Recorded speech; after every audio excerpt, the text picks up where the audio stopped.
Eddie, this is, everybody here is either a current mayor or previous mayor. That's correct. My understanding is that y'all get together once a month and have a former mayor's club. Republican Mayor's Club. Republican mayors. Is that We correct? We do. Is that And- today? No, that's not today. Whose turn No, was it's Gary. If you think it's Gary's turn, what he's referring to there is we rotate who pays for the lunch that day. Oh, And Gary's been known to have a nickname One of them's a of little slower than the other. Tightwad. paid. Every time And we now- turn now around, it's let- my turn. No, let me say something. Tightwad has served him well, really, especially in this last election. People liked the idea that he was sitting on the lid, not spending any extra money, was against a tax increase. He won't raise taxes and he Right. won't pay for lunch. that's a big deal. It is a It big really deal. is. From a guy that's not in public office, that's a big deal. Well, hopefully it's important to people like you that are not in office, that have jobs and businesses and so forth. Hopefully. And we try to eat heavy. When Gary pays. Where do y'all go? We rotate around. It's my turn as Crystal. But No, Somebody's- we've been to Jenkins and we've been to Big Tom's. We've been to Couch's Barbecue. and Willie's. What's the one you Willie's. took me to the last time? I'd never been there before. Pokey's. Been to Pokey's. Somebody's is a good place to eat somebody for lunch. started Yeah, the you never rumor. been to Pokey's? Somebody started the rumor that if the Church of God guy says the blessing, I have to pay for it. So he won't He pray. put it on the Church of God bills, what we were referring I don't know who to. started that rumor. It's happened more than once.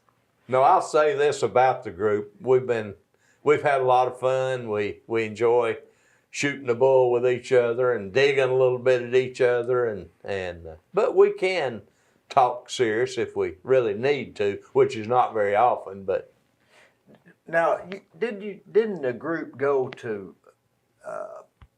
Couches on Fridays? That's not this same group. no. That was no. Max Carroll and Yeah, that Bill was Hester. it was kind of a Kenneth Stanley. Harlan yeah, Bainer. it was an old throwback group, Yeah. but we used to go on Fridays. But that was our best lunch. I think it was the first lunch. It was the first. Mr. Cartwright Eddie. in the judge's Cadillac, Judge Mashburn's Cadillac, Right. picked us all up at Tom and I at City Hall. We swung around the courthouse and picked up Mayor Davis at the county office. And the four of us rode together in that classic car down to Couches. And the car ride was as fun as the hour we spent in the restaurant. It was a lot more fun when Max was driving. You remember, Tom, there was a lady that worked down there and Miss Hackett. Yeah, Yeah, and Miss she Hackett. was Pentecostal lady. Very much so. She would not wait on you in a pair of slacks. She wore a dress. And Now, where was this at? This was at Couches.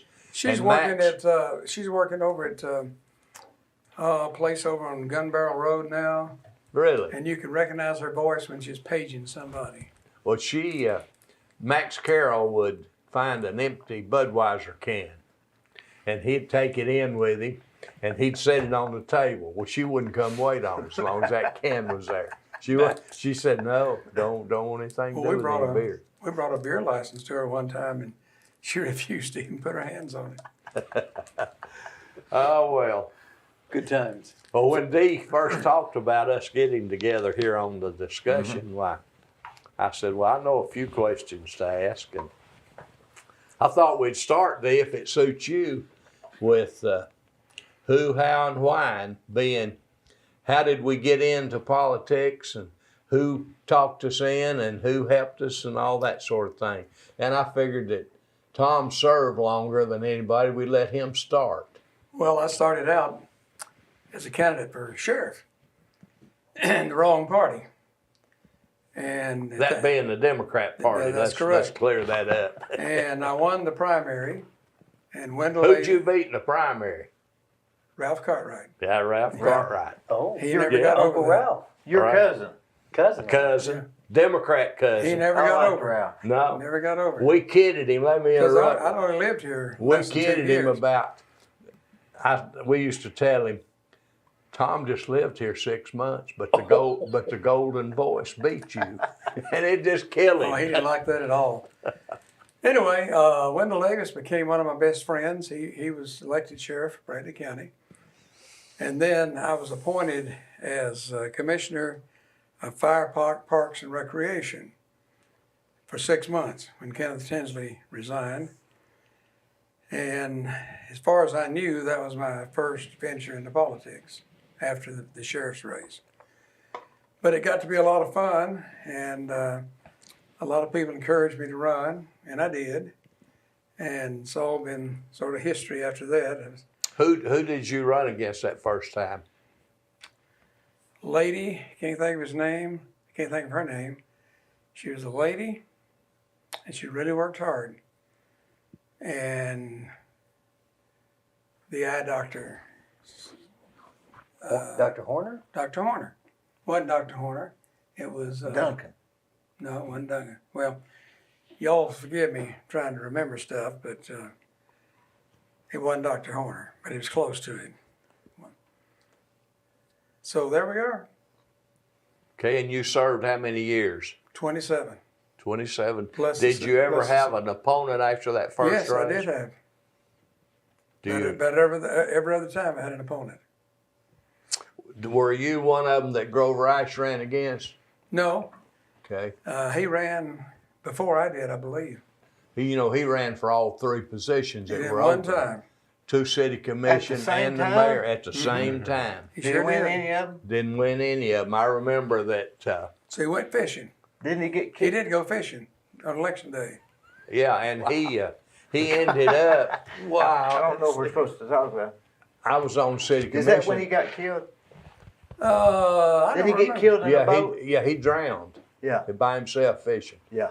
But I was on city commission, I remember, and Harry Deathrow was the mayor, and he gave Harlan Painter a hard time because He gave everybody a hard time. But it was not because it was not in the city ordinances that you could run for three. And needless to say, Painter got on the ball and included that in the city ordinance, and now you can can't just run. run for one. So he didn't win any of them.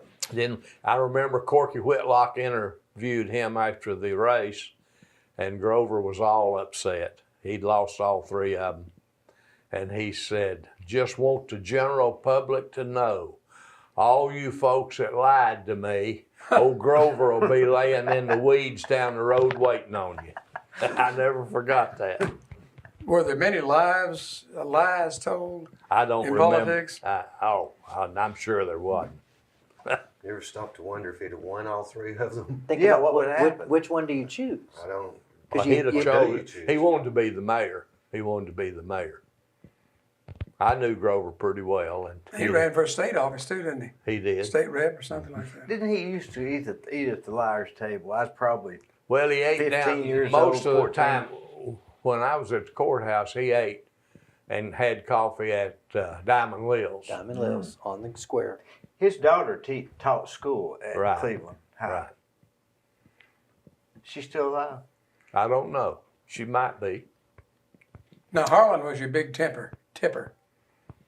I don't know about that. He likes the dime or 25 cents. Wow. Uh, How about you, Mr. Cartwright, when you were elected? well, let's go to Gary next. I thought we were going to do it by In, Oh, in we're going order. down the road. what got us into politics. Well, mine, it would take longer to tell, and I don't want to. No, we won't. Well, that's okay. Tell it all. We got plenty of time. Yeah, we want to tell know it. all the great. Yeah, all Details. the dirty stuff and the clean stuff and the in between. Well, first, I ran for county commission. I don't know if I should start there or not, but I'll mention it briefly. Bobby Burris was the commissioner in my district, and I'd heard a rumor that he might not be going to run. So I called him up, and he verified. He said, no, I'm not going to. You ought to run for it. So to make a long story short, I ran for commission, had a primary battle, and then I had to turn around and do it again in the August election. But I won the election and got sworn in and served a month. And then Goldie, my boss, I worked at the Banner, had been there for about 15 years, called me in the office, and he said, I want you to quit that blankety-blank county commission job. And I said, I've worked too hard. There's no way I can quit, Goldie. And he said, well, turn in your keys then. So right there on a Friday afternoon, I was jobless. Did you just hand them to him like, I or did you? can't say publicly I how the can't- conversation I went at can't that believe point, Goldie. But do that. If you know Goldie, yeah. So yeah, right there on the spur of the moment, it was the last day of the month. The next day I had no insurance from a family or anything. Anyway, I turned in my keys, I left, and basically worked as full-time commissioner there for a while, sort of like Tom did for mayor.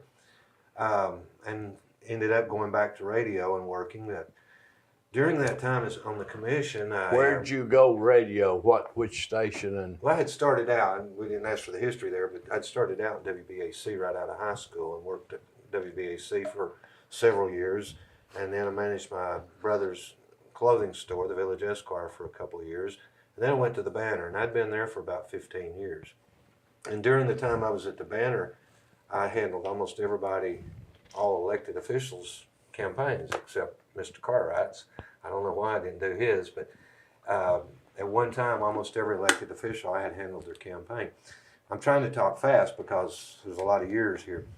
But anyway, while serving on the county commission, it became obvious, at least in my opinion, that we had a county executive that really didn't do anything much. I had worked on her campaigns also over the years, but so anyway, after This was a lady. it was a female. Let's don't call her a lady. Go so ahead. after 4 years on the commission, I remember I went home one day and I said, Sonia, I'm not running for re-election. She said, why? You love the commission job. And I said, it's not worth it. It's 4 more years with the county executive that we have now. I'm going to go find somebody to run against her. So I started going around, and I was truly honest because I had a job. I wasn't looking for a job. Asking people, what do you think? Who do you think would be good to run for this? And one of the first people I talked to was Red Dockery. He had been the county trustee. He was somebody I thought the world of. I never will forget. I met him at Hardee's one morning for coffee, and after about an hour-long conversation, he basically said, well, I think you ought to run, Gary. And I said, well, I'm not trying to get support from me. I'm just wanting somebody to run because I think we need someone in that office. So anyway, Red Dockery encouraged me, and I kept going to people over the next several months. Buck Holdridge was another good friend of mine. He did the same thing. So make a long story short, several people that were influential in my life encouraged me to run. So I knew that we needed to replace the one there, so at the end of the day, I decided to run. And right at the last minute, 2 more people jumped in the race. One was my good friend Dan Howe, who I'd worked with in radio. He'd been in radio news for a few years. And also the football coach at Bradley High School that had won the state championship a couple years before. So they offered. Right. So the 3 of us take on each other in the primary. And I never will forget, I went to Dan Howe one day and I said, Dan, we're going to kill each other. I said, you're going to get the Church of God vote, Church of God of Prophecy vote, and we're going to split it, and the coach is going to win this thing. He said, well, you might be right, but I'm not pulling out. So he stayed in, and I lost that election by 100 votes. The same people I went back to again after the election. He went on to get beat in the general election. So I went back to people like Buck Holdridge and Red Dockery and Bill Edford and others. And they all encouraged me, sit it out for 4 years and run again. So 4 years went by, and I told him then after he got beat, I said, I'll be back in 4 years to run for this seat. What'd you do for the 4 years? I continued to work in radio sales at that time. Served on the hospital board and things like that. But basically, I continued my job in radio for 4 years, but I also campaigned for 4 years. You lose a race by 100 votes, you don't sleep good at night. Boy. So anyway, I campaigned for the next 4 years, and then when it comes time for the election, the lady that I felt like needed to go decided not to Donna run. Hubbard. She decided not to run, and she threw her support to her assistant, and he ran against me in the Republican primary. So Which here was who? And who was he? Carl Shrewsbury. Carl Shrewsbury. So Carl Shrewsbury, who had been her assistant for forgot several about years, that. and he was a very good assistant, did Clerk. a good job. Clerk and master. Mm-hmm. So anyway, that was my opponent, and make a long story short, I was successful that time and won the election. A quick one on Carl Shrewsbury, he was her assistant. He was my opponent in the primary, and then after I won the election, he was still the assistant, so he became my assistant for the next 2 years. stayed with me for a couple of years, and then Now that left. speaks volumes of you to keep him. Well, I told 'Cause him he after was the a good election, guy. He He was. was a good guy. He was a Still good is. guy. Was and is. He's Yeah. still around. Carl's a good guy. I mean, I had to run against him in the primary with her support, which was kind of odd. But anyway, he stayed with me for a couple of years. Then Dan Gilley pulled him away to make him his first budget director at the Sheriff's Department. And he worked there for a year or two and then went on to become clerk and master. And I told him one day, I said, way back there, I think you won the election. Because he had clerk and master. It's a 6-year appointment. You don't have to run for it. So he retired from clerk and master. And I saw him the other day in the post office. He seems to still be doing well. So that's sort of what got me into it 24 years ago. I've loved every minute of it. I think I've worked very hard at it. Talk about opponents. I've had many opponents through the years. I always jokingly tell people that I make the job look so easy that everybody wants to do it. It's not an easy job, I promise you, but it is a job where you're always upsetting somebody. You know, if you make a decision, you make 5 people happy, you hope that you only made 4 unhappy, so to speak. But it's been a great job over these years, and I've really enjoyed it. I'm sorry it took so long. But No, that's what we want. We want to know about it. Well, okay. It's your time, Mayor. Well, the gentleman sitting across the table, the Honorable Tom Rowland, Mayor Emeritus. What does emeritus mean?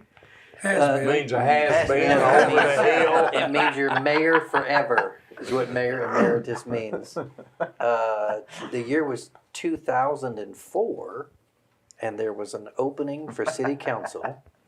The gentleman who was at city council at that time, Tim Gobble, stepped down, resigned to become the director of the EMA, Bradley County EMA, prior to his run for sheriff. And so there was an opening for the city council. It was a mayor and council appointment, and they accepted applications, and everybody encouraged me, Tom encouraged me, to fill out an application. It wasn't an election, it was an appointment to fulfill the balance of his term. And it got down to 3 people. Richard Banks, who is now Judge Banks, Kevin Brooks, and a young lady who lived in the city. She had long hair. I want to say Donna Howard, but I can't think if that's Keep exactly. thinking about Donna, don't you?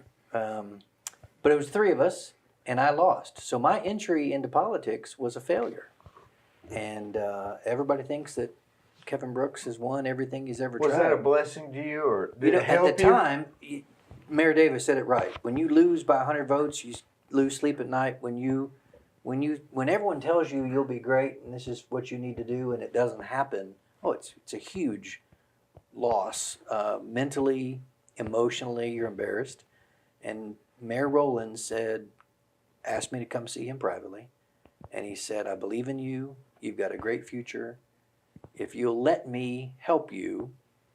And shortly thereafter, an opening on the Planning Commission. So it was like a consolation prize. You can't be on the city council, so we're going to put you on the Planning Commission. And Dee, I promise you, the Bible says that God orders your steps. If I had not had that 2 years as a planning commissioner with Tim Henderson as my chair, I would not have been successful in the House of Representatives. It taught me everything about being a legislator. I didn't know who Robert was, and I didn't know his rules of order. I learned everything. Didn't matter on the planning commission. If Tom likes you, we love you. Well, That's the way I always felt. it was the greatest blessing. So what I felt like was a loss, a consolation prize, was the greatest blessing because it gave me 2 years of planning commission training, experience. I had worked campaigns, I had handed out bumper stickers and put signs in the yards, but until you serve in some capacity, then in 2006, another opening became available. I had had 2 years of being in the paper and, like Gary, being on the radio and raising your profile within the community. That opportunity, the late Jim Sharp was very instrumental in he and at that time Mike Sharp, now Judge Sharp, and Dwayne Bunch. That opening in the House when Dwayne decided to run for Senate, I think Gary said it, he made it look so easy, everybody wanted to run. When the Church of God guy, there was only 2 people that had filed a petition to run in '06 for House. And when the Church of God guy filed, 3 more jumped in the race. So it turned out to be a 5-way primary. And it was a hard-fought summer. I lost 18 pounds going door to door in that hot summer heat. We knocked on thousands of doors and shook the hands of thousands of people to ask them to believe in us, that we wanted to take something different to Nashville. And I still say it was just a miracle. We won that 5-way primary with 40% of the vote, and went on to not have an opponent in the general. And like Mayor Rowland, about every other time for the 6 terms that I was there, you would have an opponent, then you wouldn't, and then people would run against you, and then it would be non-contested the next time. Constant so it was running. constant. Yeah. Constant. Before you go on to the next one, you made me think of something that I want to mention. Probably the 2 best things that ever happened to me. One was getting fired from my job. That was the most devastating day of my life that day, but it made a different person out of me, I think, in hindsight. And losing that first election, having that loss behind you, you looked at the election a lot differently. And once I was elected, I definitely looked at doing the job in the next election very differently. So having lost that first election and having been fired at some point in my life, I think has really helped me down the road. It makes you look at things a lot differently than if you've never been there and never gotten beat. For instance, give us an example. On the getting fired thing, I mean, when you go home and you sit down and your wife says, But I mean, as far as you lost the election, what exactly would that make anything different? Are you like, well, are you always thinking that's one of the 100? He talks about door knocking and handshaking, and it's very hard work campaigning. I promise you. People that's gotten into it for the first time will tell you, I never realized how hard it was. I knew how hard it was. I'd worked the first time and lost, but over the next 4 years, I thought of all the things I could have done differently, or could have done more, or could have went on down the street and got 10 more houses, that kind of thing. So the second go around, I didn't leave any stones unturned, you might say, and had worked on them for 4 years. So I just went at it at a much harder attitude. My attitude that second go around is nobody's going to work harder than me, and I don't think anybody's going to beat me this time because I'm going to work my butt off. And that's what I did, and it was another tough election, but you appreciate it, and it makes you humble, keeps you humble, whatever the right term is. And I think it has helped me well over the years, because one thing I've never been accused of is being one of these uppity guys. I'm always humble. And the thing about having opponents, I don't want an opponent, but it keeps you humble because it puts you on the street door knocking, talking to the people, listening to what the citizens have to say. And I was telling a guy one time, that I think electing positions is better than appointing them. And he said, no, if I had to be elected, I wouldn't run. And but that's the problem. You should be out there door knocking, listening to the people. It forces you to do that. So even having opponents is a good thing, even though we don't enjoy it at the time. But it makes us be better servants, I think, for the citizens of our community. Didn't mean to jump in there, but No, it's good. All good points. Okay, back to Mr. Brooks. Finish your. And I can't go without saying it was Mayor Emeritus again. So think about my history.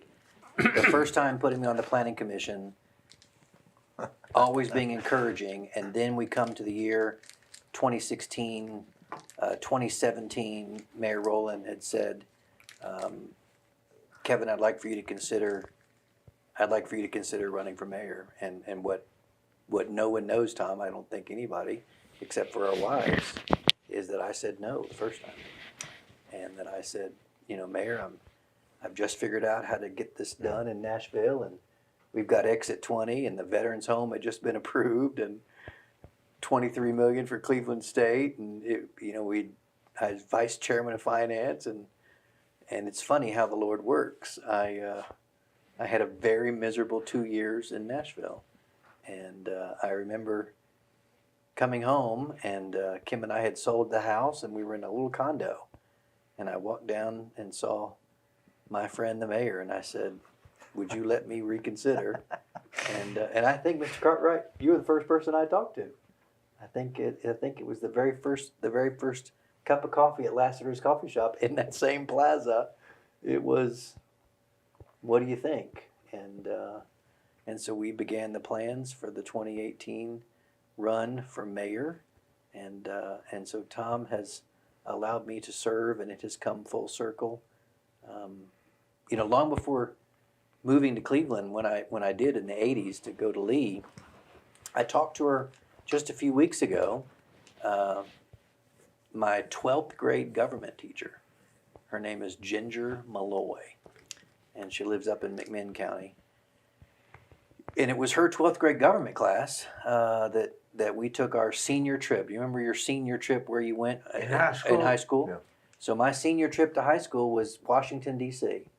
And of course, this was in Marietta, Georgia, before I came to Tennessee. And I was 16 or 17 years old. And we went to Washington. And at that time, Georgia Senator, U.S. Senator Sam Nunn, this was the Reagan era, he was the most powerful man in the world because he was in charge of the appropriations budget and the war budget. And remember Star Wars and tear down that wall. And so we were fighting against the Cold War and fighting against the Russians. And Senator Sam Nunn, this was a very small Christian school where I met my bride, Kim. And the graduating class of 13, we were all there. And he just motioned over to me and said, "Young man, come sit in my chair." And he said, "What's your name?" And I said, "Kevin." He said, "No, what's your last name?" And I said, "Brooks." And he said, "Senator Brooks, you could do this. That could be your chair." And Dee, it stuck in my spirit from that day to this. And the entire time I served in Nashville, and still to this day serving as mayor, after Mayor Rowland retired, I still ask for the young people to come sit in my chair. And I still encourage them and say, "That's not my chair, that's your chair. And one day you could sit there," because what I hope and what I pray is that, like Tom passing down the torch to me, that I will at some point be able to do that to the next generation of leadership. The hardest thing we had to go through was the endorsement of you. Which everybody else did. How Everybody else did that. many endorsements did we hear in this campaign?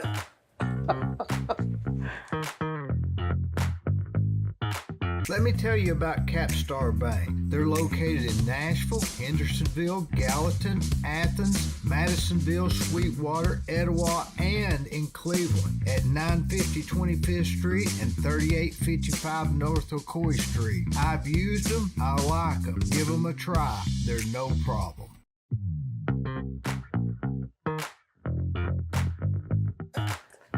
Eddie, tell us your story because Mine's longer than these guys. Because you came from a little different era. Am I right? I did. Who took office first, you or Tom? I did. So you came. Tom was covering our meetings. I can well remember meeting at the Holiday Inn for our planning sessions, and Tom was there covering it for CLE. So give us the raw, because you're talking about a wide range of elections here. Well, to say a word about Kevin's, I remember meeting with Kevin at Lassiter's for a cup of coffee, and I can remember saying to him, and I don't know why I said it, if you'll come home and run, there's a lot of people who'll help you. And of course he did, and they did. But anyway, mine goes back to when I was a little boy. My mother we had haulers. On election day, people haul legal voters to the poll and for them to vote. And that was just to make sure that they got out to vote. What'd you pay him? She got, I remember, It was liquid, wasn't it? I can remember her working for my uncle, Milford Miller, who served about 40 years on the county commission. She was hauling for him, and I remember he gave her $20 for the day. And So it was she up had and to above pay, board. and she had to buy her gas out of that for the car. And I was young enough and small enough that I could stand up in the front seat. Now that's where mine started. And I had a little interest in politics really from that day on. And I remember the first real venture into politics, almost broke my marriage up. And it was a tough time. Miltine had always said, do whatever you want to do, but I don't want you in politics. Wow. Owen Swofford, who was chairman of the Republican Party, and his brother, J.T. Swofford, came out to the chalet, and Owen had a new pickup truck. I'll never forget it. They got me in the front seat of that pickup truck, in between them, so I couldn't get out. JT was spitting tobacco out one side, and Owen was fussing at him because he was messing up his new truck, wanting me to run for city commissioner. Now, I had been appointed at age 29 as director of public works for the city of Cleveland. And the way that all came about, I had gone to church with several politicians at Wesley. Tom Rowland was one of them. John Hall had been the state rep, and he came to me one day at church, and he said, I'm thinking about running for city commissioner. Would you help me? And so I talked to Miltine, and we decided we'd try to do what we could, and we did. And she, I remember, composed a little song, and at one of his rallies, she played a ukulele and sang that song. Vote for John Hall, you know, that kind of deal. Anyway, I got appointed, he got elected, and I got appointed Director of Public Works, 1966. And I went to work, and then in 1974, I ran for Commissioner of Public Works. That was under the old form of government that Cleveland had, where they had a mayor and commission form of government, and was elected. And I served 8 years as Commissioner of Public Works. Carl Collins was not going to run because the county government had been changed, and the term had been an 8-year term for a county judge to a 4-year term for a county mayor or county executive. And I decided that I'd leave the chalet where I had been employed for about 20 years, and I would run. And I was elected, and much to my sorrow, it wasn't 2 weeks into that term, I realized that we had $1.5 million deficit. Now, folks, that's tough. What do you mean by deficit? Well, we didn't have enough money to pay our bills. I remember going over to Diamond Lil's and having coffee, and the manager of Cooper's bookstore coming over to my table and saying, county owes me $640. I remember the amount. Could you pay me? I need my money. So it wasn't there? Wasn't there. I went back over to the office and I told Billy Lawson, who was my bookkeeper, what had happened. She said, you hadn't looked in the bottom drawer of your desk yet, have you? And I said, no. And I pulled that drawer out, and it was full of unpaid bills. Evidently, when they came in, the fellow that was there before me had just put them in that drawer and closed the drawer. Didn't have the money to pay it. I'm not knocking him. He didn't have the money to pay it. And the present county commission would not raise taxes enough to make us have a balanced budget. The hardest decision I made in politics was the state had sent me a letter and told me that we either set a tax rate where we could be solvent, not owe, or they'd come in and set it for us. Well, I did a little history on that, and everywhere that had happened, and it hadn't happened much, they had set a tax rate and they made sure it was set high enough to cover it. And I knew Bradley County was going to have a high tax rate if they came in and set it. They'd set it higher than... Yeah, they'd make sure that you had enough. For a while. You're right. And so the fight began between the city commissioners about whether we would set a new tax rate or not. And it came down, I served 4 terms as chairman of the Bradley County Commission.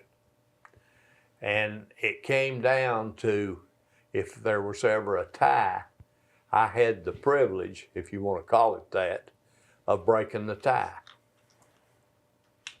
Well, needless to say, it came down to 8 and 8 to set a new tax rate. And there I sit, having to make a decision to raise taxes. With the knowledge that you knew. That's right. And so I voted to raise taxes. And I'm sure that cost me. How long had you been in office then? I was in about the 3rd year of my first term. And I figured then that that was going to do it for me, that I'd never be elected again, and I wasn't. To this day, can you say you had to do it? Oh yeah, I sleep well at night. I don't have any problem It with had that. to be done. Yeah, and so we set it. I broke the tie. Hal Dixon was the smartest guy I ever knew in politics. He was way ahead of anybody I ever knew. He was thinking about things down the road that you hadn't even begun to think about. And he had figured out a budget. He had figured out what it takes to fund that budget. And it was a bare bones budget. There wasn't any fat in there. And so I voted to break the tie, to raise the tax rate to the amount that Hal told me we needed to have. And we set Bradley County on a sound financial footing. And the next time taxes were raised, I think, is the group that's in there now raised it. So that's how long it worked. It worked, and, you know, and my good friend Mayor Davis, you know, presents a balanced budget, and he would not have been able to do that under the circumstances we had. Bill Walker was superintendent of schools, and he sent word to me that, and I'm recalling this from memory, that maybe he was $800,000 in the red. Didn't have the money to do.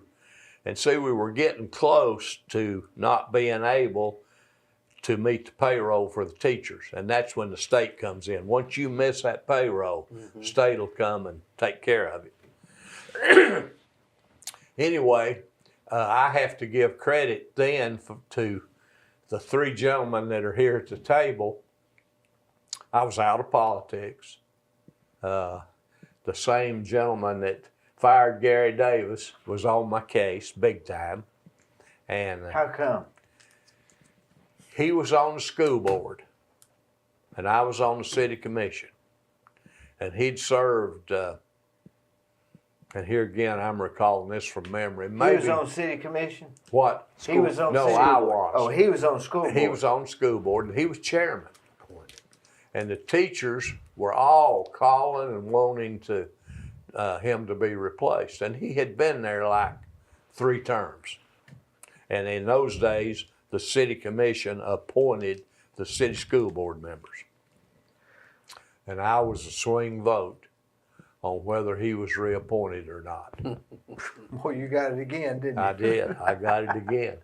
And I'll never forget it. My good friend Kenneth Tinsley looked at me and said, "What are you going to do?" And I said, "If I do what the folks I'm talking to want done, I'm not going to vote for him." And he said, "I'm not either." And so we did not reappoint him. And from then on, I was on his, well, I won't call it the kind of list I would normally, but I was on his list, his outhouse list. Crap. Yeah, okay, crap. that's cleaning it up. Anyway, so that was just, from then on, I'll never forget it. And you can look this up, there's a banner somewhere at the library.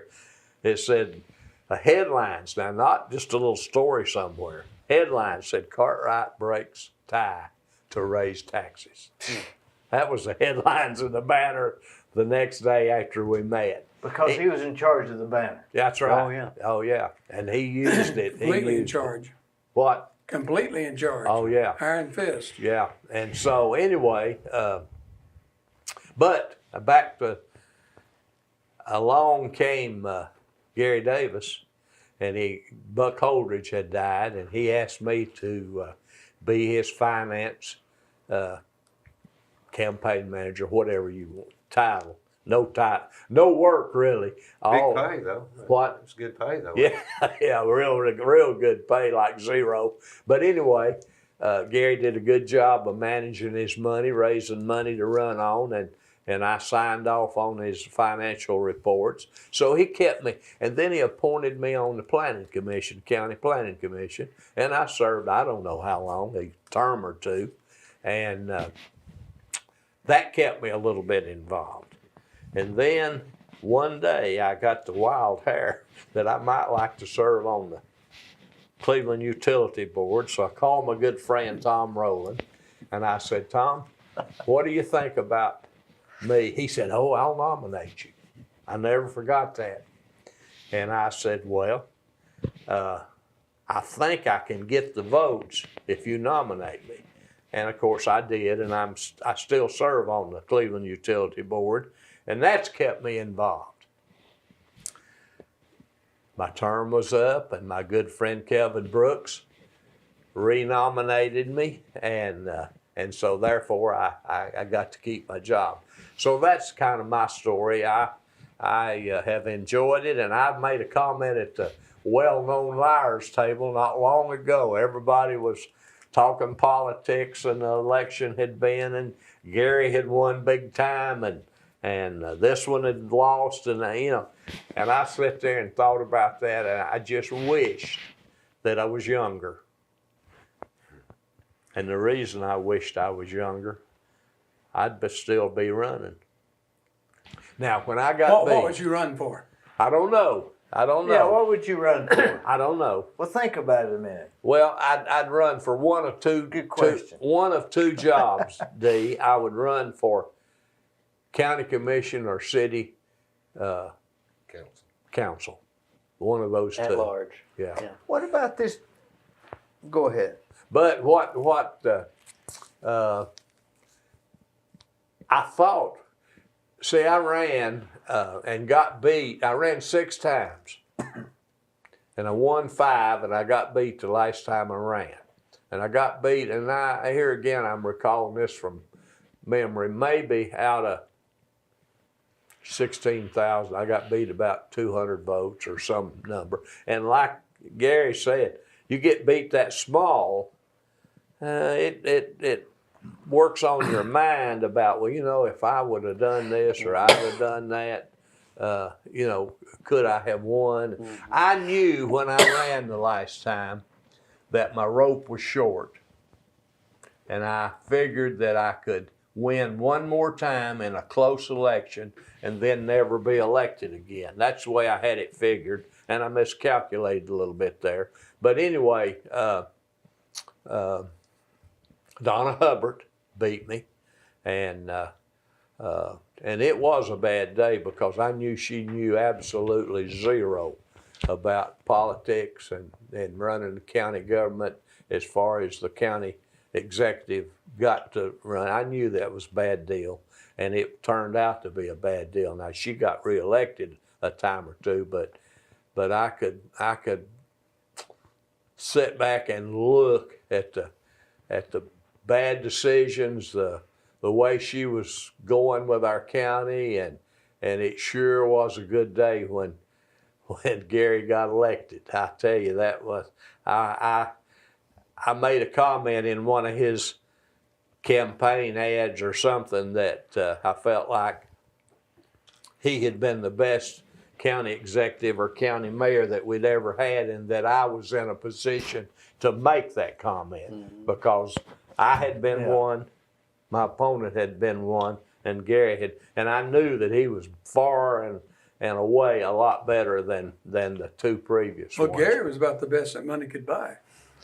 Yeah, that's what we used to tell Harry Death Row. Best that money could buy. I thought that was Ed Lewis. We used to say that about Yeah, Ed, but yeah. I don't know. Yeah. Road Superintendent Ed Lewis? Yeah. I think it just goes. E double D. He did a good job, didn't he? Ed was a good Road man. He was a good road man. They Yeah. still call him Roadman. Yeah, Yeah. that's his nickname. Old Fort, they still say Roadman.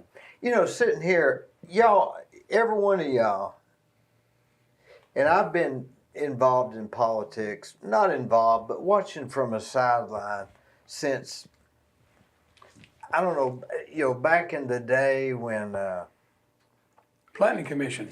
well, no, even Randall Fisher. Remember when nobody could beat Randall Fisher? I Remember that? And that was the era that I came up in. I remember when Dee Frisbee threatened to whip Goldie's ass at the liar's table. I was Remember there that? that morning. Yeah, And sure. and Dee Wow. Frisbee would have. He would have tried at least. He would have tried.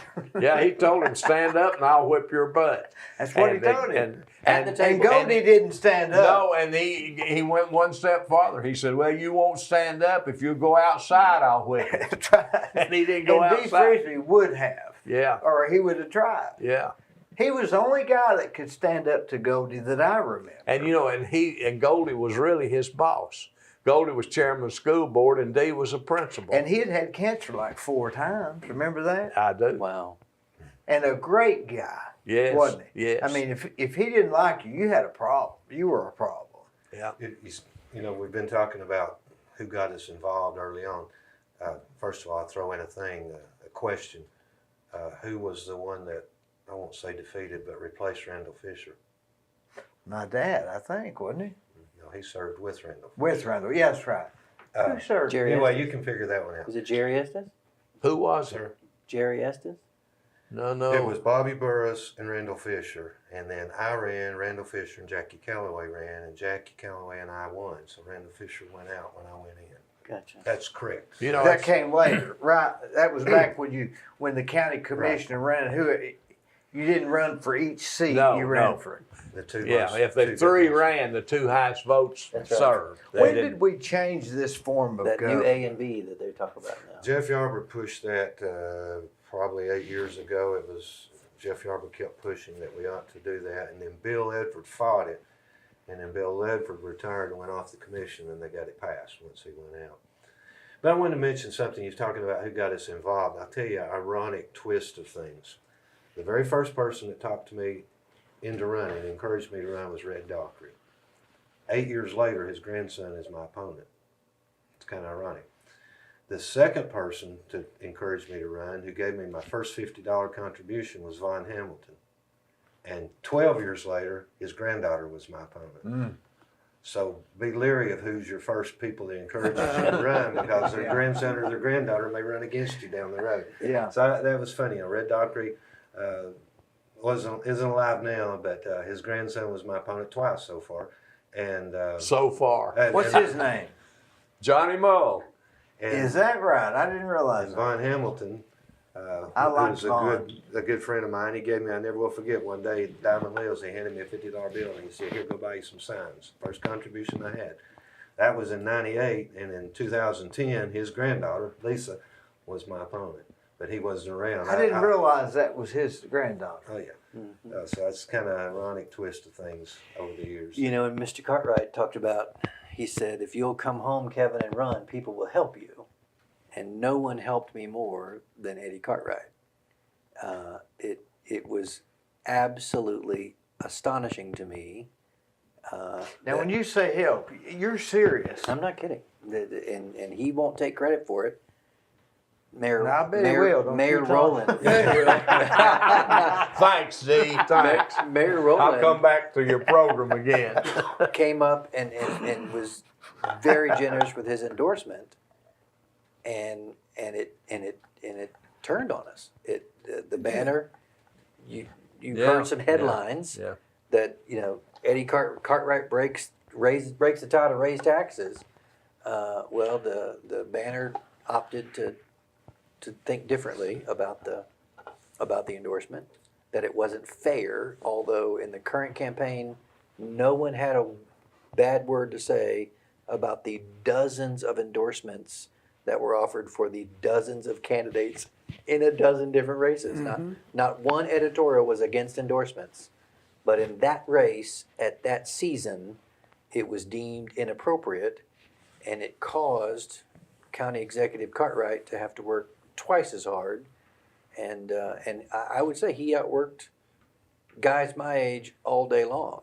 And his network from the county to the city and everywhere in between never ceased to amaze me. Well, you hit me at a time when I was not having anything to do. Well, thank God. And While he's fixing that, I'll jump in. I ain't got him fired up. Thank you. Because he had been out of it for a while, and we got him involved in the yours, a few right, elections yeah. back, and he really, he won't say this, but he became alive again as far as in politics, not as a candidate, but working in others. So he'd gotten really involved, and then when your election came along, he was fired up and ready to go. And yeah, I sat back and watched all the things he was doing. Thanks for ginning that up. But we had gotten you fired up, hadn't we?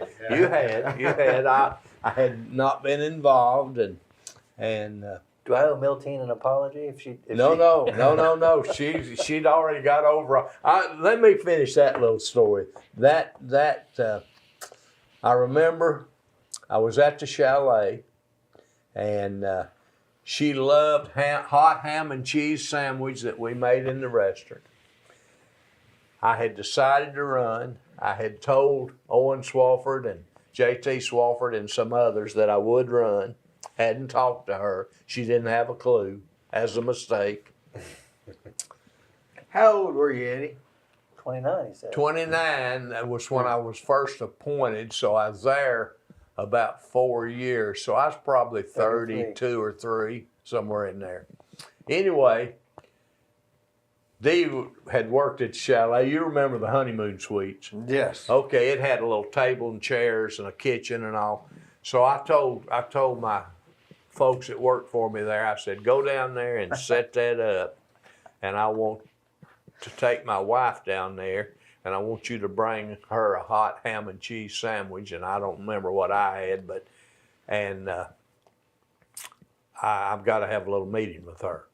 So I called her, and she immediately said, what's going on? And I said, come on and have lunch with me. So she came, and I told her what was going on. She never ate her sandwich. She went back home, and when I got home that night, she gone. No note, nothing. Her car was gone.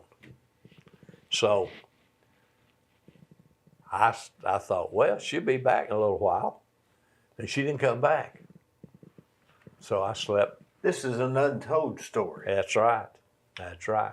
I hope she's. I've never heard this story. And she was gone.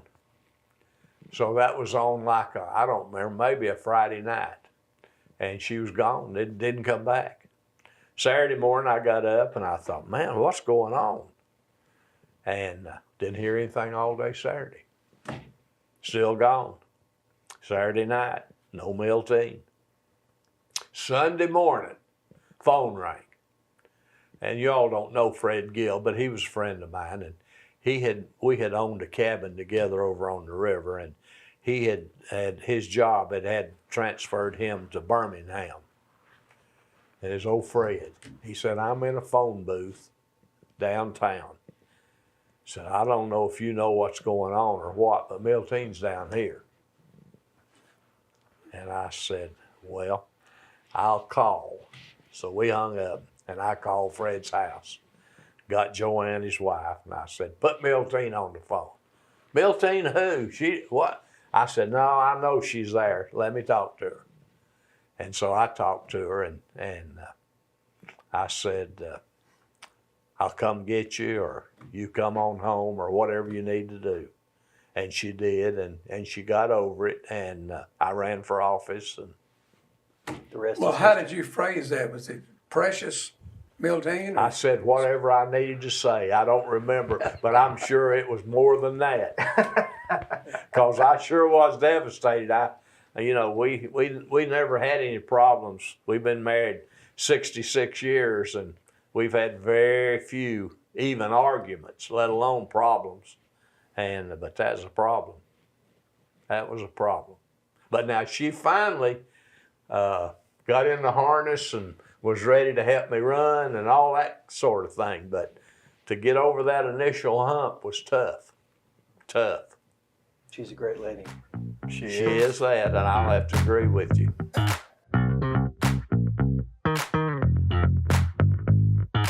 Let me tell you about Capstar Bank. They're located in Nashville, Hendersonville, Gallatin, Athens, Madisonville, Sweetwater, Etowah, and in Cleveland at 950 25th Street and 3855 North Ocoee Street. I've used them. I like them. Give them a try. They're no problem.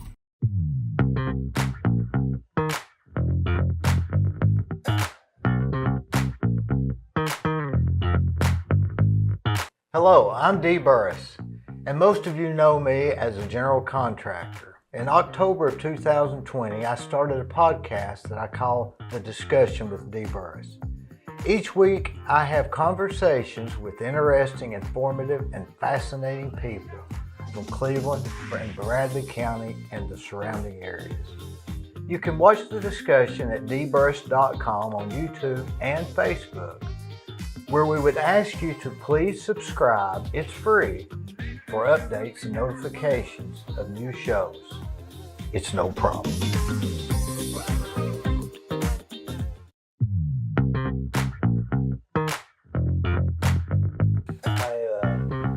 Mr. Cartwright was talking about his wife, Miltine. Call him Eddie.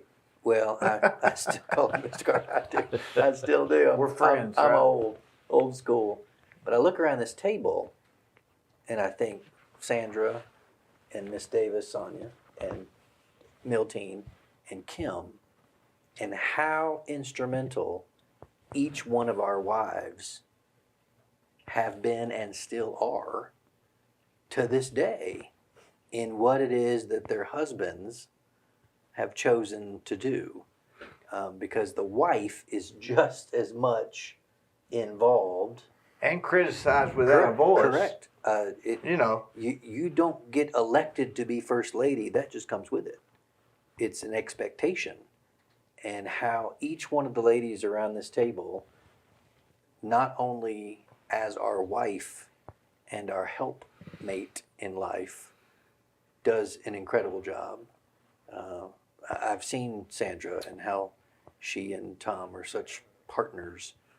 Same with the Davises and the Cartwrights and Kim. And the Brooks. And I was going to say, Mrs. Brooks, who gets up and How he ever got Kim is really, it's been a real mystery. That's kind of She like, was so young, that's she kinda didn't know the what two, she was- The two phenomena is Steve Hartline and Kevin Brooks, That's how they true. got their Well, wives. I look at Kim, and she's such a pretty lady. classy.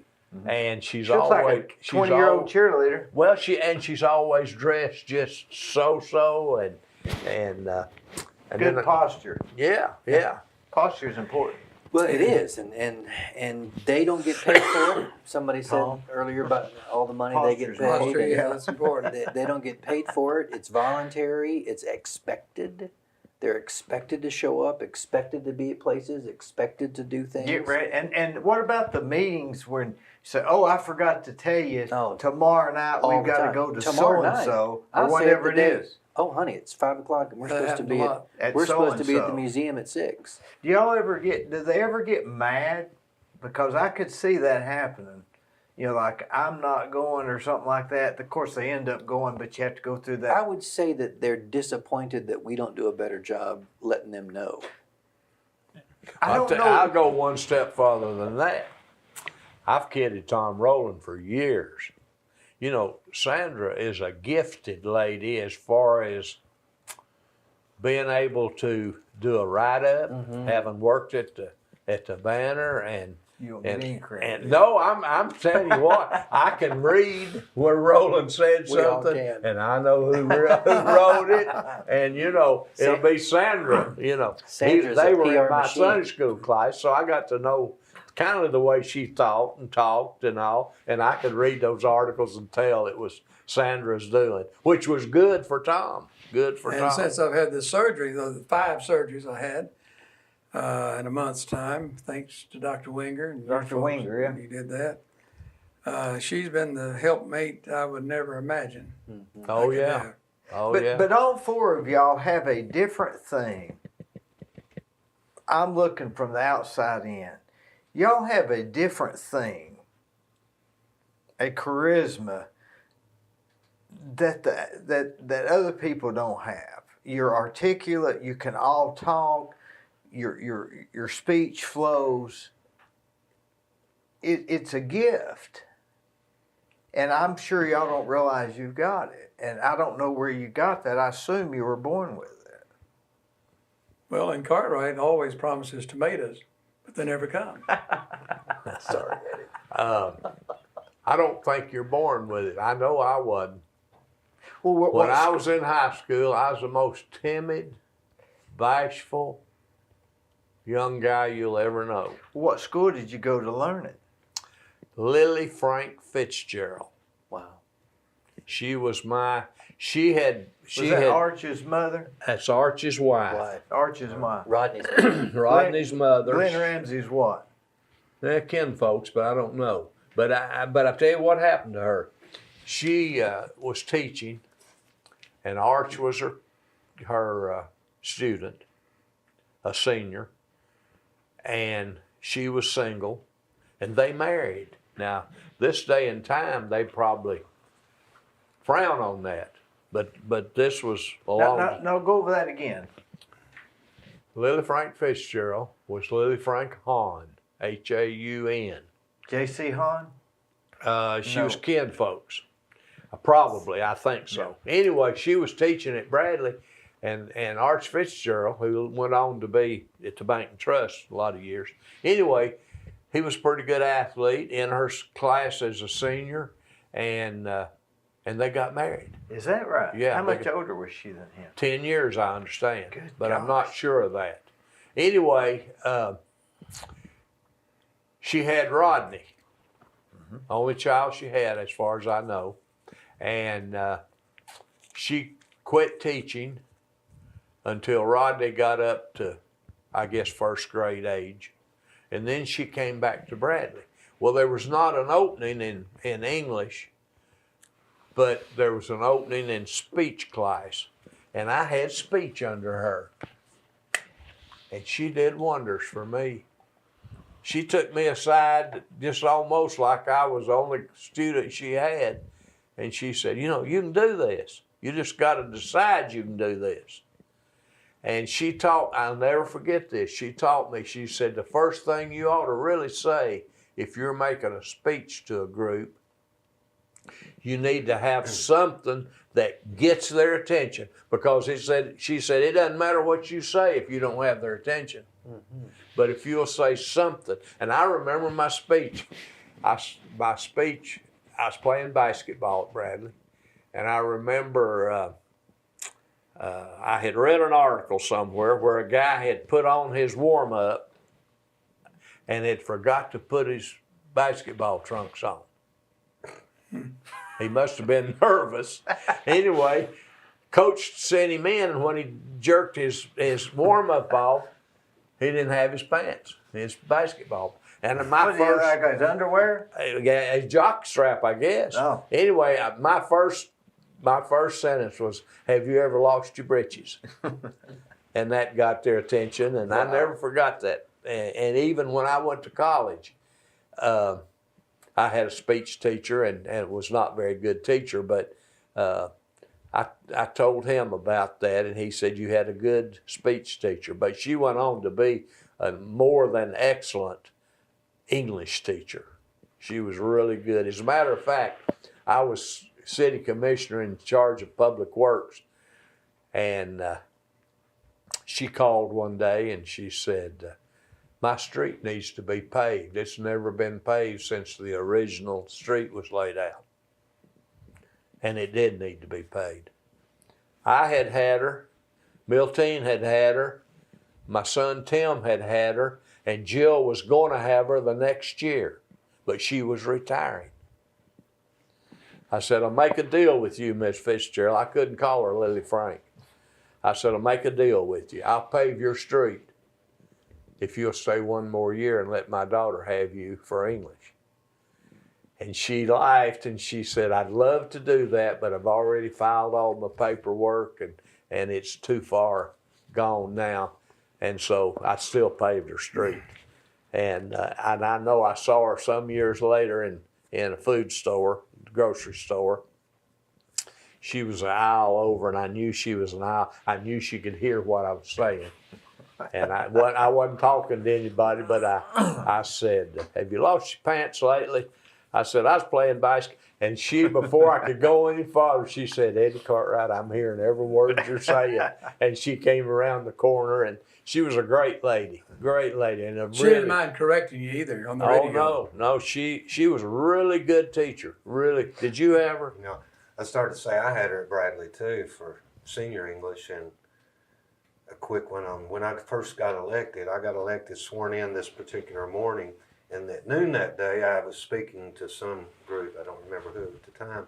But anyway, I get up to speak. It's your first day. I'm nervous. And I look over the crowd, and there's Miss Fitzgerald sitting in the audience. And I'm like, oh my gosh. So I proceeded with my speech, nervous as I was. And when it's over, I thought, I am going to get it now.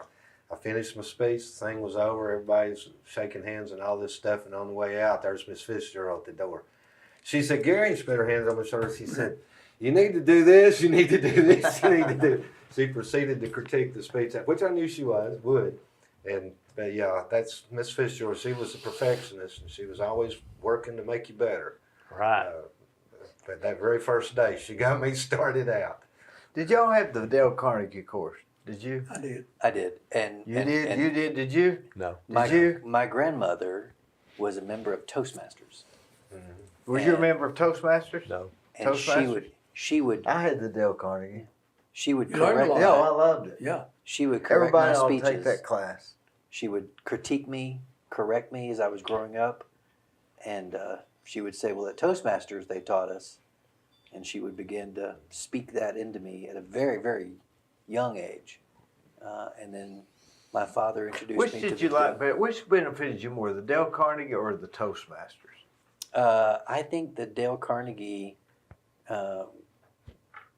that process, invaluable. The whole concept too of just how to win friends and influence people and make sure that you. Someone used the word. I think it was Mayor Davis. Humble.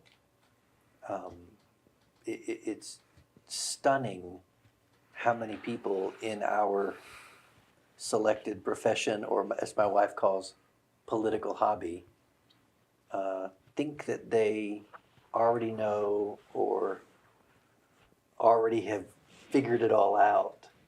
And there's something golden. I learned this from Mayor Emeritus Rowland. Letting them speak, letting them tell the story, explain their problem. Street hasn't been paved since the streets were laid out. And then giving empathy, I'm so sorry. And then not saying, that you've got it figured out or you're wasting my time, but truly have a humble, we call it servant leadership. Is there a formula to public office? Formula? Is there a formula? I don't believe there is. I believe every individual has makes his own footprint. In a different season? Probably. You know what I'm saying? I do. A different season? I do. I think everybody has to do his thing and hope it works. I think a lot of stuff's involved. You've got to show passion for your voters, your taxpayers. I think you need to try to do what's right. Now, sometimes that's not popular, and that's tough. But is there actual work? You got the running, the politics, the popularity, that's one thing. But somewhere in there, is there an actual job? Description. I mean, is it a real job? Oh yeah. Oh, yeah. Once you're finished with the politics on Yeah. August 4th, Yeah. August 5th, you start with policy. Is it harder than somebody like me would sit here and say, man, I didn't realize Gary had to do all that, or say, Tom, man, how'd you get all that done? I still tell people that Tom smiled when he told me the job description as mayor and told me how much easier it would be than Nashville and less work and less stress, and it's none of that. It's Is it harder and longer and more work. But you're at home. Well, you are. You're home. That's you sleep. important, You I sleep in think. your bed every night. But when you're mayor of a city, he was for 27 years. You were mayor 24 hours a day.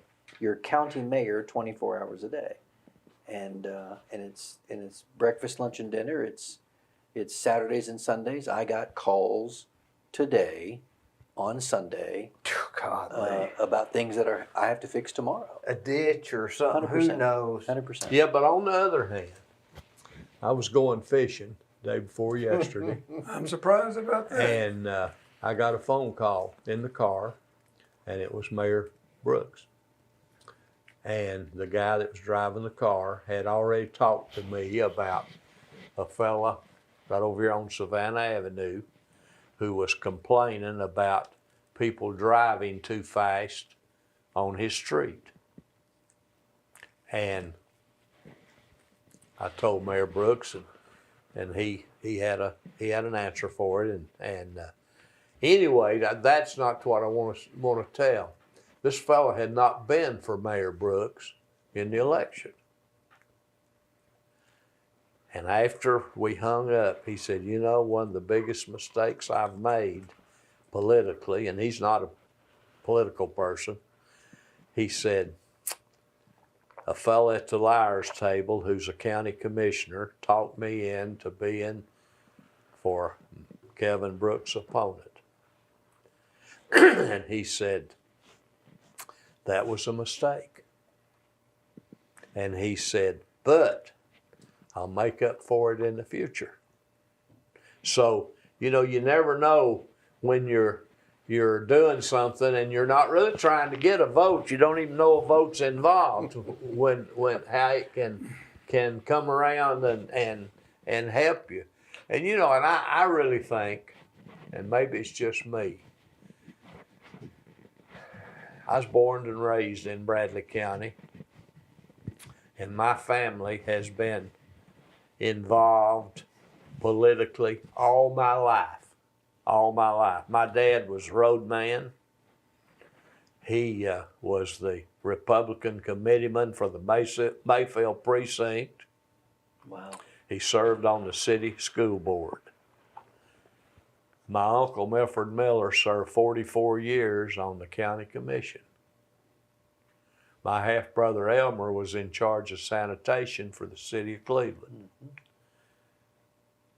And my dad's cousin was superintendent of schools in Bradley County.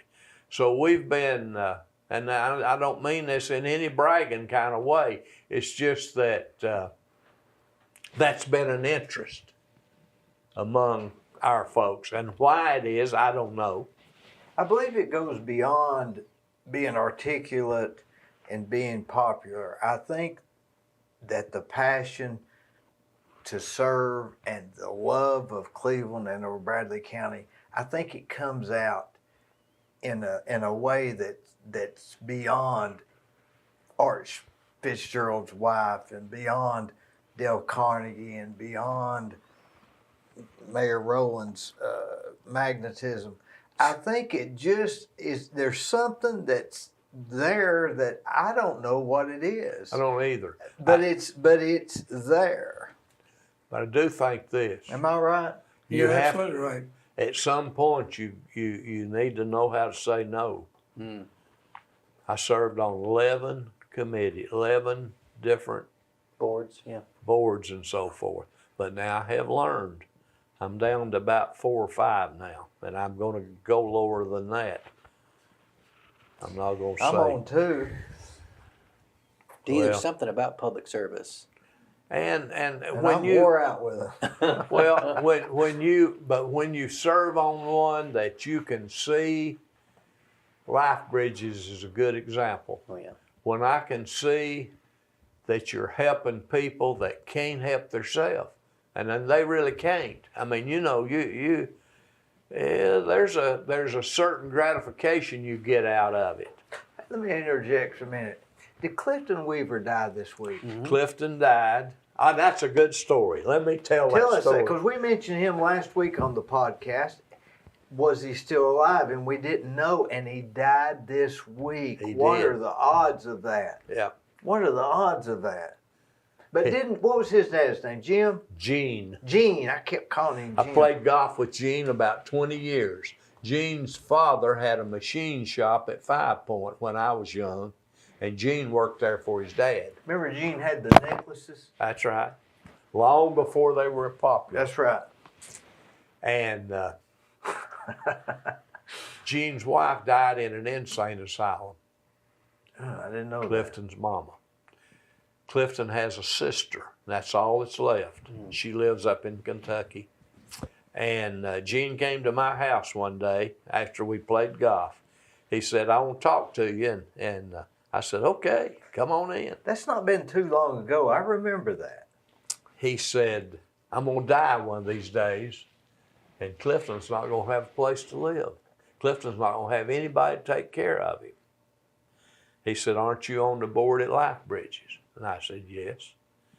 He said, sure would help us if I knew that when something happened to me, he'd be taken care of.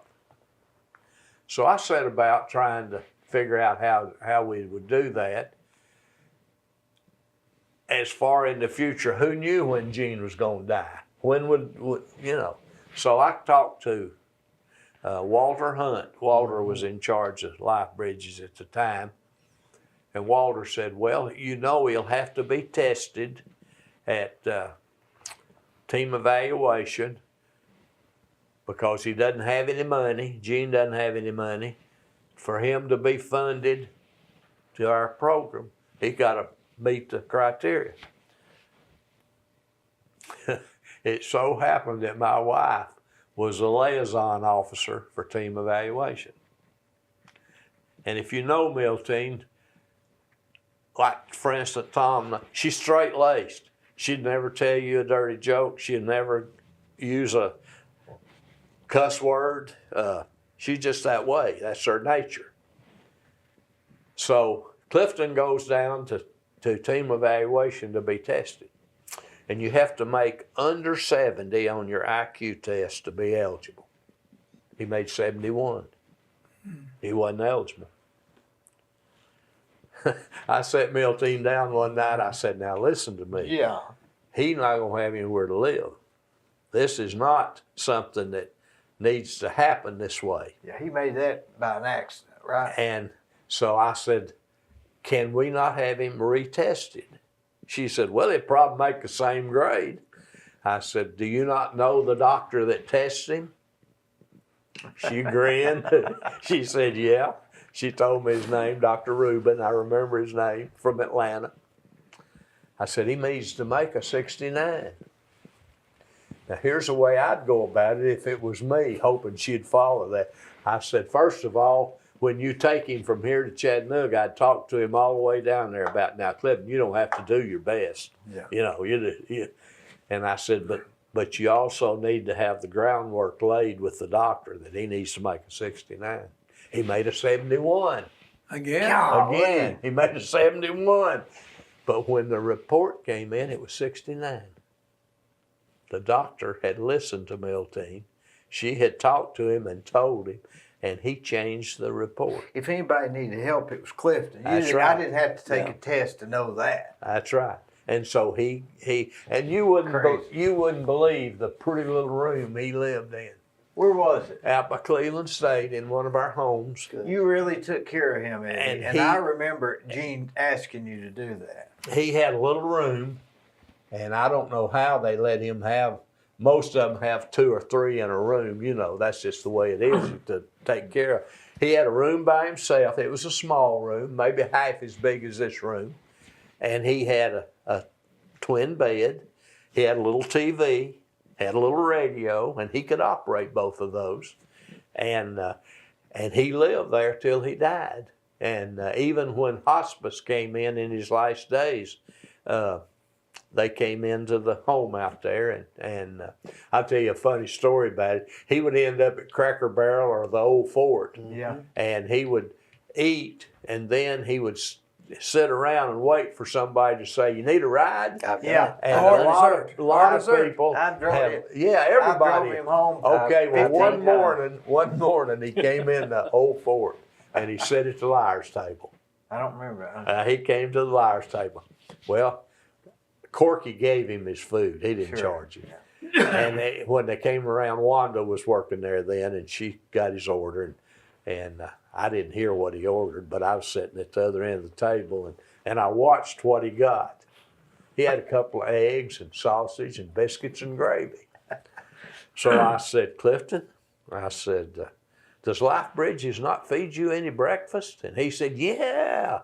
Said, "They just feed you that old cold stuff like cereal with milk." Said, "I wanted biscuits and gravy." And so he was down there to get something that he liked to eat. But his sister is coming down for a funeral service. And For his funeral service? yeah. What did he die of?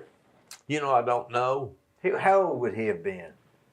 I guess he was in his 70s, maybe middle 70s. Was he always like that? Yes. Wonder what was wrong with him. He was born with a physical and mental disability. I was lifeguard at the city pool, and he lived on the same street I lived over next to North Cleveland Church of God, and he would come to the swimming pool every day. Was you about the same age? No, he was old and much younger than me. I'm 10 Did you years. know he had a problem? Oh then? yeah, oh yeah. Well, I saw him come in, and he hadn't been out there much, and we had kids his age jump off that diving board in the deep water all the time, swim like fish.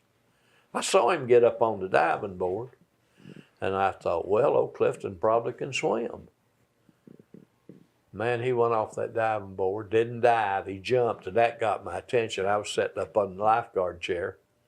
He didn't come up. So I bailed off, and the pool was probably 10 foot deep. I don't remember exactly. I remember going down, and he was sitting down there, just bubbles just going everywhere. His eyes were about that big. And when I touched him, which you're not supposed to do if you're going to save somebody, you're supposed to go behind them, and there's a proper way to do it. But I didn't.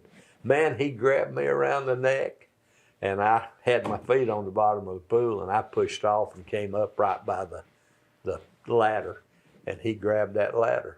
And I said, "Clifton, do not come back down here in this deep water." And he never did. But he would come every day from then on, and he would stay in the... Isn't it ironic? You, in theory, saved him then, and saved him to the end. Well, that was no big deal. That's really. Eddie.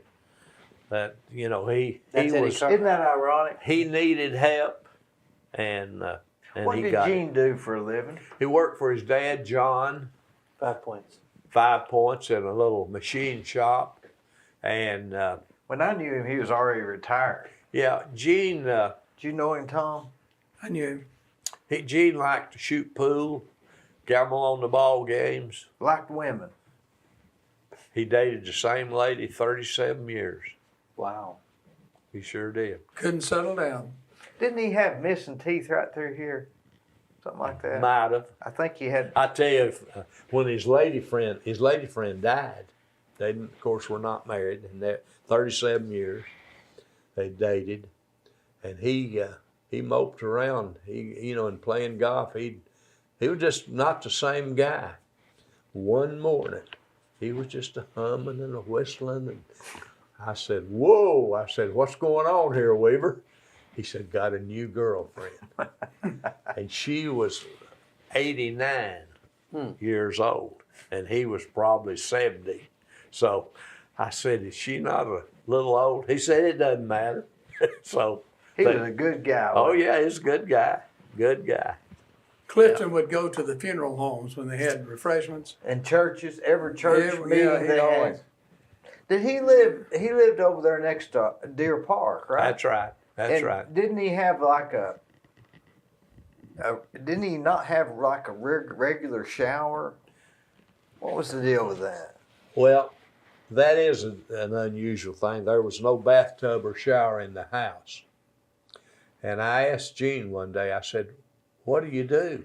He said, I've got a hose in the basement. That little old house had a basement. And he said, I've got that hose rigged up on the floor joist with a sprinkler on the end of it. And there's a drain in the basement. And he said, got a faucet down there. And he said, we go down there and take a shower in that. I said, what do you do in the winter time? He said, take a cold shower. I was gonna say, I don't Now think that'd be hot and this cold. has not been that long ago. What, No, what it would've- 10 years ago, 15, 12? 15 years ago, probably. Can you imagine? You'd have thought that Wow. house, because that house would bring what right now? I don't know, but it's not there anymore. Somebody tore it down. It was It's not there? no, it's not there. They built a new little house there. It was pretty dilapidated. It was falling in, and Gene had not made many provisions financially. I'll tell you a story about his daddy. When I was going to Bradley, a big deal was basketball banquet, football banquet. And if you had a girl you were going to take, and I can remember taking Miltine, and everybody bought a corsage. And it would have a black and gold ribbon on a flower. Well, the flower, Gene's daddy had a little hothouse, grew orchids. Now, where was his shop at first? Right, his shop was at 5 Point where they worked, Where but at? he lived right behind where the museum is now, and it faced that street run parallel with the railroad.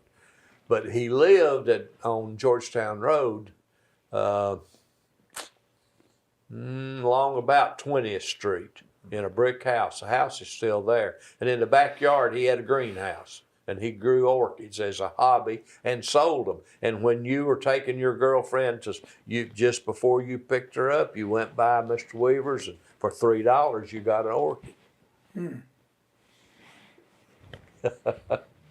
Times have changed. Times have Boy, changed. they have changed.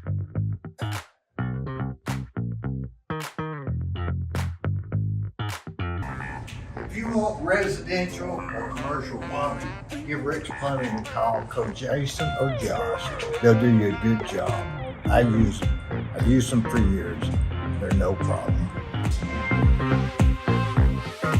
Come on, woo! One.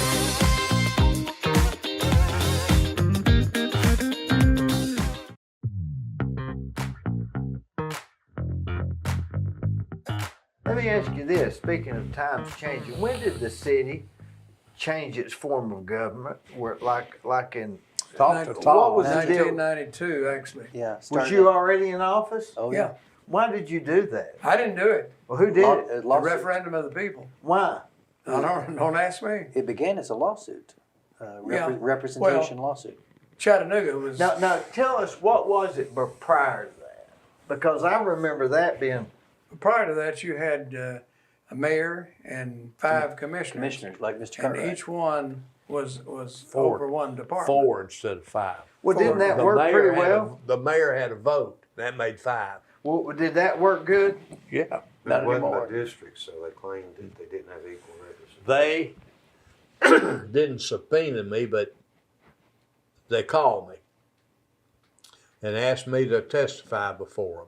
And they were going, Sonny Hicks was on the commission. Commission. Yeah. City commission? Yeah. And I had served in the city and the county government both, and they wanted to hear the other side. And I was honest. I just told them what I thought. Which is what? I didn't think they ought to change it.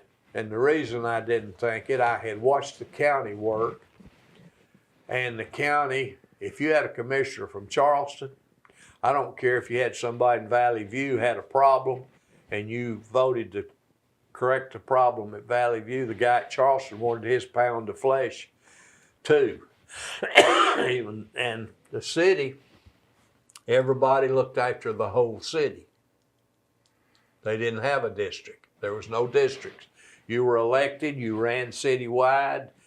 The mayor and all the commissioners ran citywide. Therefore, if there was a problem on South Church Street, it's just like a problem on North Ocoee Street. You could be blamed or you could help. That's right. That's right. Well, Chattanooga had a lawsuit and they lost it for a new form of government because for these very reasons that And the integration was going big right there. yes, it I don't know was. why that would have anything to do with integration, but I guess it did. Well, But the blacks, do we like folks- this form of government better or worse? I don't have an opinion on it. I'm not involved. What do you think, Tom? I wish the mayor had a vote now. Well, I've got a veto, but I don't have we a had vote. we had a good form of government back in the old days before it changed. In your opinion, did it work better that way? Well, the idea was to keep politics out of being given a job, which doesn't work either. No. In my opinion, it should be like it used to be. Will it ever go back? Well, it's up to the referendum of the people. I remember, seems to me like it worked a lot better. Well, you were responsible for. See, when I was elected city commissioner, I was in charge of streets, sanitation, garbage pickup. So if there's a problem in those areas, they had somebody to call, Well, sure. and didn't have a city manager. You were in charge of your departments, and you made them run right. Just or like you any got other your business. rear beat in the next election. Yeah. And so that, Back then, if I had a problem, I'd go to Tom and he'd try to figure it out or tell me to go get lost or something. We'd But you usually had somebody to talk to. We'd usually figure it out. We figured it out. Yeah. He figured it out before it was a problem. Now it's just, I don't know. It's like nobody's problem. Well, as long as city manager is there and has 4 votes, you can forget it because he's got 4 votes, so he's not going to get fired. He's got to worry about 4 people. That's right. And that's another whole story. Who was in that's another charge episode. of changing that back then? I don't Because know. I remember in '92 it was a big deal, wasn't it? Yeah, well, 91's actually when the vote started, but because Chattanooga had lost the lawsuit, and they had to change the form of government. Wasn't there other cities that are under that form of government They're today? about 50-50, yes. Well, I mean, what? Give me one of them. Who else is like that? Like it was, You mean like, like we were. I believe Athens is. no, Athens city manager. That's right. You're right. How about Charleston? Mayor and 2 commissioners. Charleston has mayor and 2 commissioners, And and they get along and well. city manager. We got along well. I don't know what I just don't know why sometimes we change stuff when there's nothing wrong. Reinvent the wheel is what that's Reinvent the called. wheel. Yeah. Create a problem where there's not a problem. Right. Well, I think they thought they were taking politics out of it. You can't take politics out of it. I mean, it's there. People either like you or don't like you. They're going to vote for you or against you if they vote. I mean, you don't take politics out Well, of I'm it. sort of like when I endorsed Kevin, the fire was biting at me, and when it came on up to, Of course, you endorsed. well, I endorsed the old form of government too. That's right. Oh, you did? Yes. I'll tell you a good one, Tom, about when you endorsed Kevin. Didn't he endorse him before it was something? I was pleased when he endorsed him, and I was thought, too. man, that'll help. And I think it really did help. Now you stirred up a lot of flack. Well, if But- Tom loves him, if Tom likes him, we love him. Well, there was one big time Democrat that I went to see on Kevin's behalf, And I said, man, I sure would like for you to see your way clear to vote for Kevin Brooks. No way, no way. I said, what do you got against old Kevin? He said, I don't have anything against Kevin, but said, Tom Rowland is picking the mayor. See, that was. And I said, What was he well, I supposed to- tell you what, and I shouldn't have said this. I said, you all are the one that started it. He said, what are you talking about? I said, I remember when Buford Ellington and Frank Clement used to leapfrog over each other being the governor. One would endorse the other one and he'd run again. And he looked at me and he said, well, you're right. But he said, I'm still not going to vote for him. It turned out okay. Didn't hurt, did It it? turned out okay. Well, they did. They thought I was endorsing. I was selecting the mayor, Well, you were. You were. but I don't understand it. I mean, Well, I thought you did a good job, or I wouldn't have been for I it. tried to. I don't believe you've done much by accident. I'm still grateful that you did. It didn't matter what they print in the paper. The coronation of Kevin, I think is what they call it. Yeah. Let me tell you a story while we've got a little lull here. When I was city commissioner, I was in my office down at City Hall, and Harry Deathrow's office was close, and Gloria Malone was the lady that screened the people coming in. And I heard this sweet young voice say, I need to know where to go buy a business license. And Gloria said, okay, it's so-and-so and so-and-so. And the lady said, we're here. We found a location. We're going to put a massage parlor in. Oh Lord. Well, by this time, Death row steps in. by this time, I've got interested enough that I got up from my desk and went out the office door to see what was going on. Well, old Harry Deathrow had heard it too. And I knew Harry Deathrow well enough. His face would get about the color of Tom's shirt. It was When- soft when- before it got very far away. When he was upset, boy, that face would turn red when he's mad. He came out and he said, young lady, what kind of license did you say? She said, we found a location here in Cleveland and we're gonna open a massage parlor. He said, no ma'am, you're not gonna open a massage parlor in my town. And he called it not in a bragging kind of way. He really felt that It was way. his town, It was yeah. his town. He said, not in my town. She said, now we've already been through the legal part of this. Everything we're doing is legal. And we need to know where to buy the license. He said, young lady, you didn't evidently hear me. He said, you're not going to put a massage parlor in my town. He said, if I have to come down there personally with an axe and chop it up, I will. And he just turned around and went back in his office. And the ladies left. We never heard from them again. They didn't buy a license. Now the So- stigma's off of that now, right? Well, I mean, there's one next door. Yeah. It's just different now. Isn't Next it? door to where? Right here. Well, the, not really. Not what. It was a different thing. Yeah, it is a different thing. They, Oh, I see what you're talking about. Yeah. they're legitimate, have a masseur and all that. Yeah. And these could possibly, but if you had looked at the two ladies that were there, they didn't look like they were legitimate. They just looked like Well, back ladies then, of they the did. evening. Yeah. Is what they looked like. Maybe they'd have a red light hanging out Yeah. down there. But anyway, he. And I've tried to find that in the minutes, by the way. Harry Deathrow saying on the record, not in my town. Larry Presswood thought the sun rose and set with Harry Deathrow. Well, he was a good mayor. We've been very fortunate to have Tom and Harry Deathrow, Bill Schultz. Now, we had a wild hair or two in there. I won't name any names, but you know when you've got a good one and when Well, we you had don't. one for about 6 months. Yeah, we did. Yeah. His picture's still hanging up. Mm-hmm. Very, very short dates. Well, but you know when you have a good one and when you don't. I don't know whether I'm going to get to keep my job as financial man for Gary Davis or not. But I don't know whether he's going to run again or not. But I'm not going to ask him that question because, he doesn't need to address Well, it's 3.5 that. years, right? Yeah. Yeah. 4 years and 2 Yeah. weeks. Yeah, he hadn't been sworn in I don't yet. know but how a let's- taxpayer wouldn't vote for Gary Davis.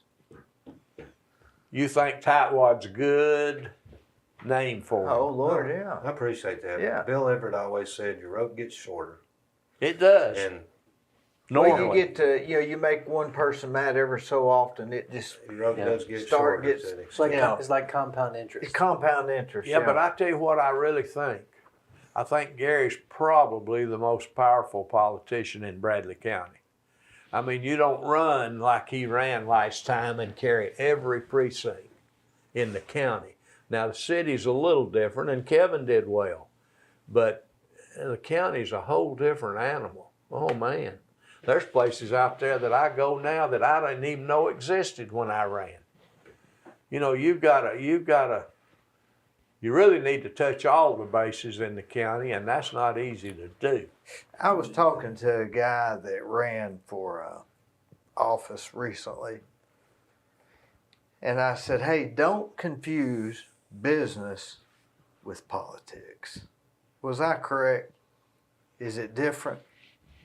Well, some businesses, I think, benefit from the owner or the manager getting in, and some But don't I mean, as benefit. far as operations, Yeah. you can't. Can you operate a business, politics like you do a business, and business like you can politics? To me, I just think you can't get them confused. It's two different things. Yeah, because one of the mayors that Mr. Rowland was talking about, one of the first things he asked for after he came in office was a profit and loss statement. Well, there's not a profit and loss statement. No, in it's an even government. statement at best, right? Yeah, you You're either balanced or you're not. yeah, and you know, you don't make a profit.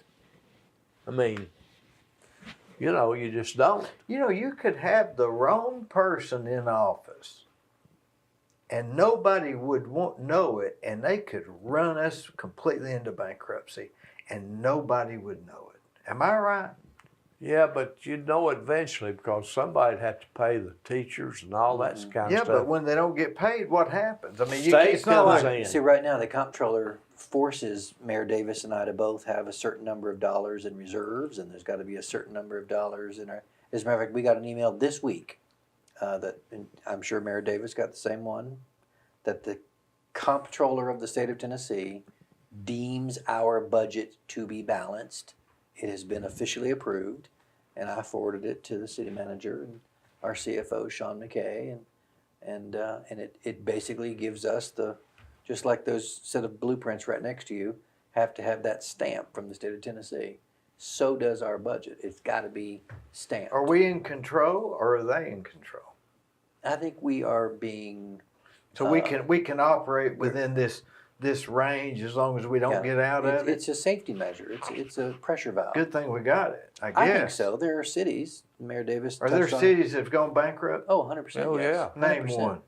New York City, Yeah, I name one in Tennessee. I'd say Memphis, Shelby County. Memphis. Yeah, Memphis. What happens? Well, we come in and take They over changed schools the form and- of government, and There's- they had one of the first county executives. There's a city right now in West Tennessee that the state is taking over the city.